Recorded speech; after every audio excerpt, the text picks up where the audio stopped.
Good morning. 17th of January, 2024. And it feels like we've entered a slower part of the news cycle, but I don't think we have. We are now a month after Fiducius supplicans, and we're still talking about that document. We have bishops releasing statements. Vigano released a statement that I'll have to probably cover tomorrow or later on, because I also have some other news that I might need to get to tomorrow. But we've seen the reaction to this. And now we've got reactions from not just good bishops, we have reactions from Francis himself. And it's pure Francis, his reaction to how people are responding to the document. It's an unusual sort of thing to see, really. A story, I haven't seen a story dominate the news cycle this much since Bishop Strickland, and really since probably Traditionis Custodes. We've had things, they'd come and go out of the cycle within a couple of weeks, but here we are a month later still talking about this, and still people having enough interest in this to tune into these kinds of live streams. So here we go, right? When a good bishop speaks out against this, they're always taking risk, right? Bishop Strickland showed us that. The Cardinal Burke showed us that. I mean, after all, he was punished for some other resisting other things that Francis and Fernandez have done, and they took everything from him basically. So there's no one who's safe. But the less secure position you have is the further, like the lower you are on the episcopal hierarchy. And that's why so few good priests have spoken out about this, right? Because they're not even bishops. They exist at the mercy of their bishop. And if their bishop gives them too much leeway on things, they will get a call from Rome. Excuse me. So keep that in mind, because what I have for you, we're going to start right off with, is something from Bishop Rob Moutserts. He's an auxiliary bishop from Holland. An auxiliary bishop is an assistant bishop. Think Bishop Athanasius Schneider. He's an assistant bishop. He has no territory of his own. He is essentially assisting another bishop. And when an auxiliary bishop speaks out publicly, they put themselves at great risk, especially the more Catholic position they speak out in favor of. And I'll say this again probably here in a few minutes, but I don't know what Bishop Moutserts' position is on the liturgy, Vatican II, any of that stuff. But I do know that we are in a perilous time in the church, and he is taking risks to defend basic Catholicism 101 stuff.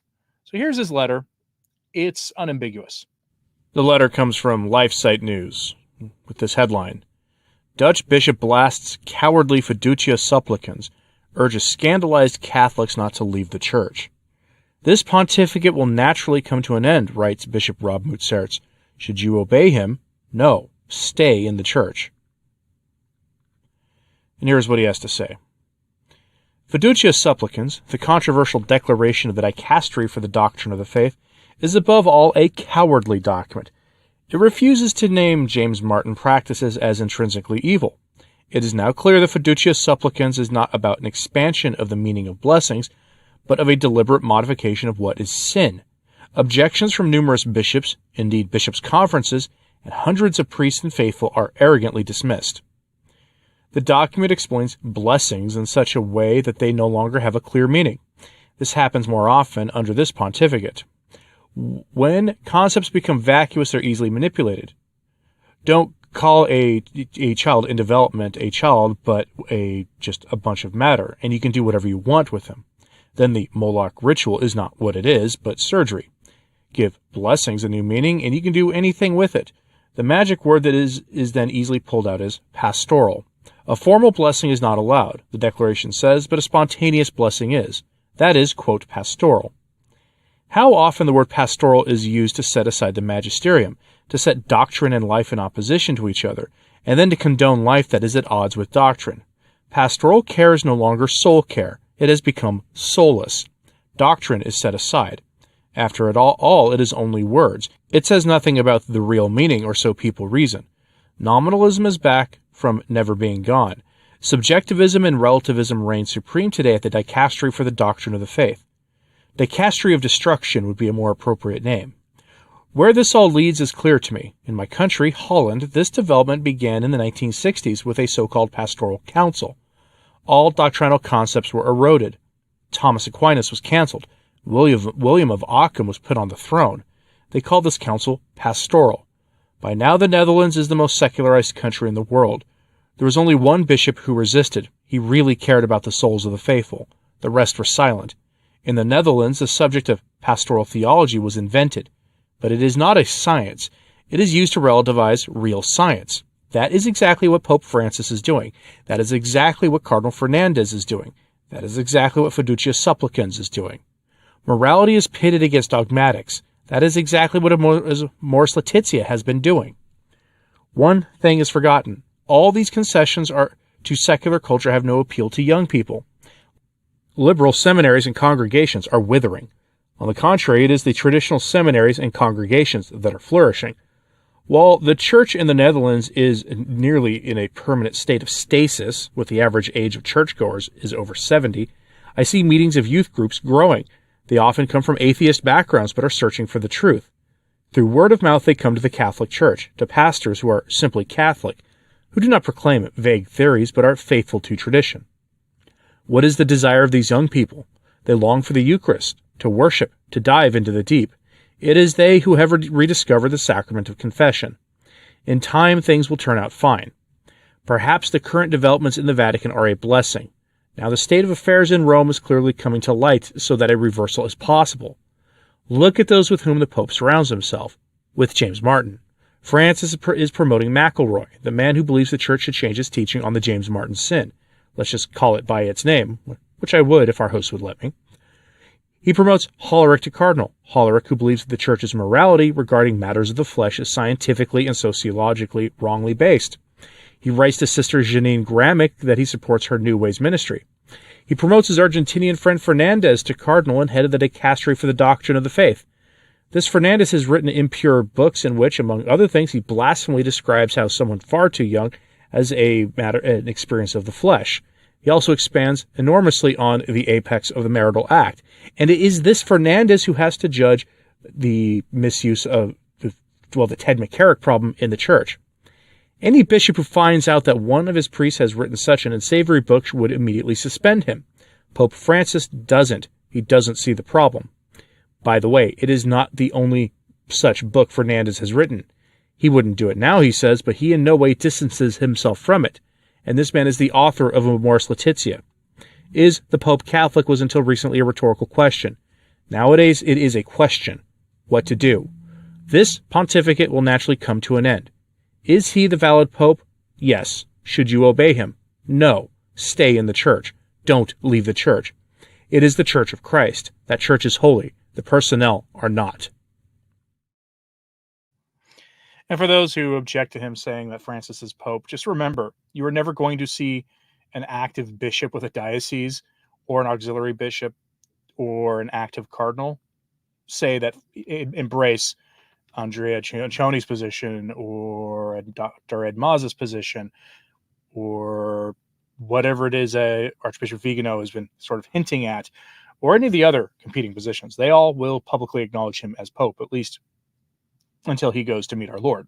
At that point, you may see some interesting opinions come out during the interregnum, the formal interregnum, we'll call it, and lead up to the conclave. That is when you might start seeing some interesting things come out. But until then, you will see none of them do so, because the moment they do, Francis will have them removed from their episcopal office. We know this because he's removed people for far lesser offenses than to deny that he is actually the Roman pontiff. You know that. I know that. Most everybody else knows that. And yes, Jack, that is a powerful statement. It was short, too. I was surprised. Some of the letters I brought to you, I've wondered when I was reading them and recording them if I'd be able to fit them into a single upload, because the streaming host that I use only allows 10 minutes per video for an upload for pre-recorded stuff like I like to do with letters, where you can read and follow along yourself. But yes, press like if you haven't. It would be greatly helpful. And welcome to all of you who are joining us a bit late. JP says, when the captain of the boat goes off, you cannot jump ship to save yourself. That's pretty much true. And in that letter, we had no fluff. It's absolutely true. Sometimes you don't need to do a lot. Like, there's reasons I do shorter form videos, 12 minutes, when I'm doing pre-recorded normal videos. Because to tell the truth on a single subject, you don't need to spend a lot of time. Sometimes you do, That's why the other longer form channels do their thing. Kathy Francis talking about microplastics in the live chat. I know a lot about that stuff. If you want to email me, I'll let you know. It's not the subject of what we're talking about here today, though. So, but again, that letter, far clearer than anything we've heard from Rome. And I don't know where I don't know where Bishop Mutsert stands on things like the Apostolic Mass, Vatican II, whether he believes it to be an implementation problem or if there are problems therein within the documents themselves. That's where I stand, as does our Bishop Athanasius Schneider has publicly said he believes there's problems in the Vatican II documents themselves that need to be revisited. And he's literally the only one in the episcopate I've heard say that. But on the question of the final battle, according to the message of Fatima, Bishop Mutsert seems rock solid. For those who don't remember what that was, the final battle, according to Our Lady of Fatima, would be over marriage and the family. Food for thought. One wonders if anybody thought when that, over the years, if they thought that would be a battle fought within the church itself instead of between the church and the broader culture. Because everybody I've seen comment on that always frames it in the church versus the culture. They never thought that we would be facing this within the church itself, but here we are. Now, that having been said, we've hinted at this already with the treatment of Bishop Strickland, Cardinal Burke, and everything else a few minutes ago, but Francis doesn't like all of us resisting his heresies. I already mentioned last week that he wants us to stop resisting and instead just pray over his radical ideas and proposals until we can serenely accept them. Now he's gone further. So we go to doing a lot of live site today, but here we go with another one from them with their headline: Francis accuses those rejecting Fiducius supplicans of reaching, quote, ugly conclusions. Catholic bishops around the world have voiced concerns with Fiducius supplicans. Opposition to the document has been so wide-ranging that now the entire continent of Africa will not implement the practice of such blessings. A reminder what that headline and what the article itself doesn't tell you is that the Bishops' Conference of Africa traded not having to implement the document for acknowledging how Catholic and valid the document is. That is noteworthy, as I went over in my live stream yesterday if you didn't see it. But the African Bishops' Conference accepted essentially the document in exchange for not having to implement it based on the social conditions clause that's in the document, meaning that it would be imprudent for people who want such blessings to publicly step forward and ask for them because it could have really, really dire consequences for them in society. And on those grounds, the Vatican gave them that leeway on paper. Although I really think there's actual ecclesiastical politics going on here, including an eye to whatever the next conclave is coming. Because when a conclave comes, this document is going to be discussed there, even if that conclave is in 5 years. Francis hangs around until he's in his 90s. They will still be discussing this document. Probably with an eye towards debating whether the church wants to continue down that path, or unlikely to undo it, but instead bring in a temporary placeholder moderate who can calm the waters of division in the church. That's my suspicion. It's going to be one of those are your two main choices.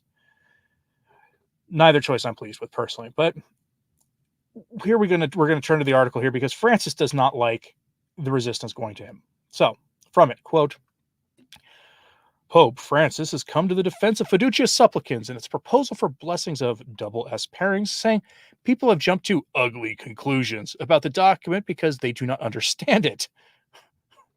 Sometimes decisions are not accepted.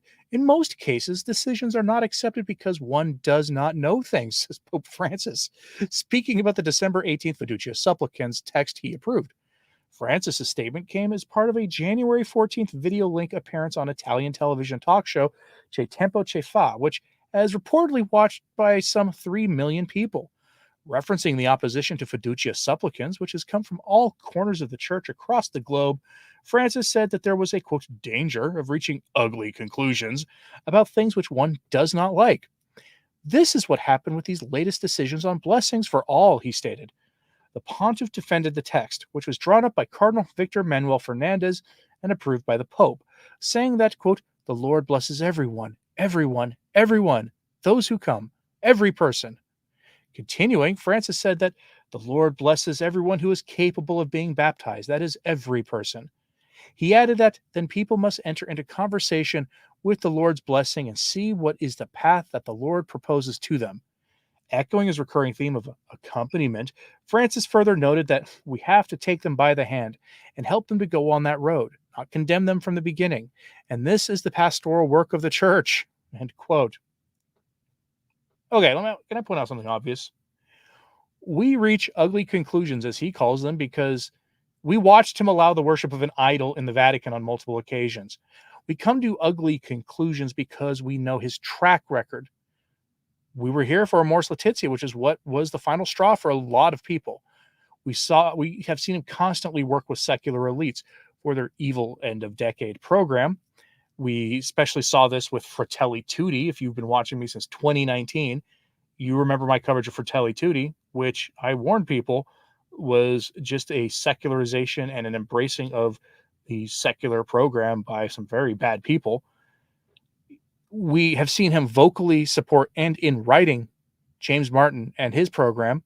We saw him take pictures with Sister Janine Gramick, big smile on his face, and then writing letters to her, found out he was her pen pal. If you remember what New Way's ministry was, we've seen him shelter Ted McCarrick type priests and bishops. We saw him only act on that problem, Ted McCarrick, when he was forced to. Now, Francis links the universal blessings he's mandating to the sacrament of confession. Not saying you need to go to confession and making a valid confession before receiving the sacraments or that blessing. Thank you for the coffee. No, that would be too much clarity. No, what he's saying, the logic behind it is the same as going to confession. So back to that, although I'm going to check the chat here for briefly.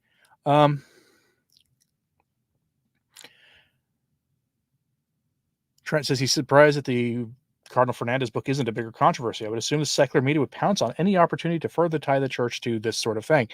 I've seen a little bit of secular media talk about him, not as much as you would think. It is remarkable.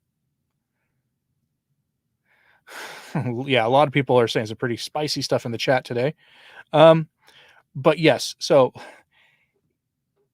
he again ties us to the sacrament of confession, the sacrament of reconciliation or penance, right? And he's trying to link them logically, not go to confession, go forth and sin no more, etc., etc. Because if he did that, nobody would care. If the document Fiducius Supplicans was about placing your trust in the grace of God to stop sinning and to do, live according to your state in life, and then he used the subject of the double S pairings in irregular situations as an example of people who were prepared to leave their past mistakes behind them and to seek the new life in Christ and the sacraments. Okay, we probably would have been toasting the document as the most Catholic thing he did. We would have called it his Humanae Vitae. Instead, he does this, quote, the pontiff, who made a previous appearance on Che Tempo Che Fa in 2022, expanded in this pastoral work of the church by linking his defense of double S blessings to a practice of universal forgiveness in the sacrament of reconciliation. This is a very important work for confessors, he said. I always say to confessors, you forgive everything and treat people very kindly, as the Lord treats us to us. And then if you want to help people, you can talk always, take them forward and help them move forward, but forgive everyone. Francis revealed that in his, quote, 54 years of hearing confessions as a priest, he had only denied offering absolution one time, stating that the reason for withholding it was, quote, the hypocrisy of the person. He urged priests to emulate this style, instructing them that, quote, always I have forgiven everything, but also I will say that with the knowledge that the person maybe will relapse, but the Lord forgives us, help not to relapse or to relapse less, but always forgive, end quote. The thing that bothered me about that really is that we are all hypocrites. Every single one of us. We're all hypocrites. That's kind of the point of Jesus repeatedly hammering on hypocrisy. We're all hypocrites to a degree. And the process of sanctification is to get ourselves out of a state of hypocrisy. It's how you avoid being a Pharisee. But the problem with Francis' statement is that by his logic, no one can be forgiven in the confessional since he only refused absolution to a hypocrite. Of course, there's got to be a threshold for the hypocrisy he's talking about. Now, all this comes at a time when Francis's approval rating in the U.S. is reported to be at its lowest of all time. And I found this story fascinating because it rests on the idea that our approval of him matters. It doesn't. It doesn't matter at all. If he's the Pope, our approval rating does not matter in the slightest. Even if he's an anti-pope, our approval rating of him does not matter. Why not, though? Because Francis is not running for re-election to the papacy. The laity have no say in his job, whether he gets to keep it or not, under normal circumstances. The only way this matters is that it's a sign that more American Catholics are waking up to the evil going on in Rome. Now, I said the laity have no say in who's the pope under normal circumstances because there's that persistent rumor that we're going to get a document on a conclave soon that makes it more synodal in nature, bringing laity at least into the discussion process behind closed doors, if not as a voting bloc in a conclave. Which, if that happens, I mean, you're probably going to get Hollerich or Tagle or somebody like that as pope. Now, this story is fascinatingly comes from Crux Now, and I keep being told I keep saying that wrong. Well, okay, but they say it's at an all-time high. Don't be taking that to be like that means that it's all that high of a number. So, quote, a new survey conducted this past December has found that while most American adults still have a favorable view of Pope Francis, the percentage that hold an unfavorable opinion of the pontiff has risen to a new 10-year high. The survey, conducted December 1st to 20th by Gallup organization, so a professional polling organization, found that 58% of American adults overall have a favorable opinion of Francis, the same as when he became Pope in 2013. However, over the same period, the percentage of American adults who have an unfavorable opinion of Francis has risen from 10% to a new high of 30%. Now, this is all Americans, not just Catholics. Again, not the opinion of Americans who are not in the church matters even less. The percentage of American adults who have not heard of, or how do you not hear of who the Roman pontiff is? But anyway, who have not heard of or hold no opinion of the pontiff has also dropped from 31% in 2013 to 11% in the last survey. The survey data shows a similar trend among American Catholics as among American adults generally, in the sense of a rising level of unfavorable opinion. Perhaps unsurprisingly, given a polarized political environment in both church and state, Francis's favorability amongst self-described liberal American Catholics has increased since 2013, while his favorability among conservative American Catholics has declined. The survey found that 77% of American Catholics overall have a favorable view of Francis. 77%. Compared to 80% in 2013. Meanwhile, 17% of American Catholics have an unfavorable view of Francis, up from 5% in 2013. The percentage of American Catholics who have not heard of Francis or have no opinion of him fell to 4% from 14% in 2013. As for what the survey found when breaking down American Catholics by their ideologies, 70% of liberal American Catholics have a favorable view of Francis, up from 54% in 2013. Meanwhile, 42% of conservative American Catholics have a favorable view of Francis in the latest survey, a decrease from 62% in 2013, the data shows. End quote. And why those numbers started out so low, broken down by ideology back then, is Francis was sold to us as a conservative pope. That's how you might remember that. It's remarkable thinking about it. I actually remember Father Nicholas Gruner back in 2013 doing a video for the Fatima Center or Catholic Family News, I don't remember which, where he was in St. Peter's Square right after Francis had come out onto the loggia, talking about how Jorge Bergoglio was a conservative who will uphold Catholic orthodoxy, yada, yada, yada. Like 6 months later, I also watched a video of Father Nicholas Gruner weeping at the stuff Francis was doing, so it didn't take long for the truth to emerge. But that's why the numbers were so divided at that, or so close that time, why conservative Catholics in America actually approved of him more than liberals did at the time, because that's how he was being sold to us. But only 23% of American Catholics view him unfavorably in America. That is remarkable, given how far donations have collapsed at the parish level in the United States, which begs a question. I would love to see some research on tithing and what they call political ideology in the church in America. I'd love to see that breakdown, right? I'd love to see the data on that to understand it more. But clearly, we have a lot of work to do if most American Catholics think favorably of Francis. I mean, 77% is the kind of number that American presidents only get during wartime, to be honest with you. That's where we are, folks. Francis has the lowest approval numbers among American Catholics in his entire papacy. And it's still numbers that most American presidential candidates would, be dancing in the streets if they had those numbers. All right. I'm going to check the chat here. If there are any questions, this is your time to get them in. Michael said, our good priest at his traditional mass on Sunday said they cannot give blessings for of the kinds of questions because they would be participating in the 9 ways of participating in their sins through counsel. Let's see. You've got a priest there who actually who not only understands like the stuff that he learned in seminary, but one of those with the rare gift of being able to communicate it to you in everyday language while still treating you as if you were with the respect you're due, versus somebody who tries to dumbs things down. There's a difference between that. And he's absolutely right, because one mortal sin is the sin of bad counsel. One of those things that we never think about doing.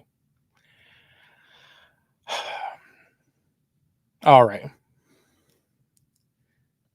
If you do not believe that our Lord is present in the Blessed Sacrament, then his pastoral care is pleasing to them. If you know Jesus is present, body, blood, soul, and divinity, then you cry. I mean, yeah. A lot of people saying that they remember.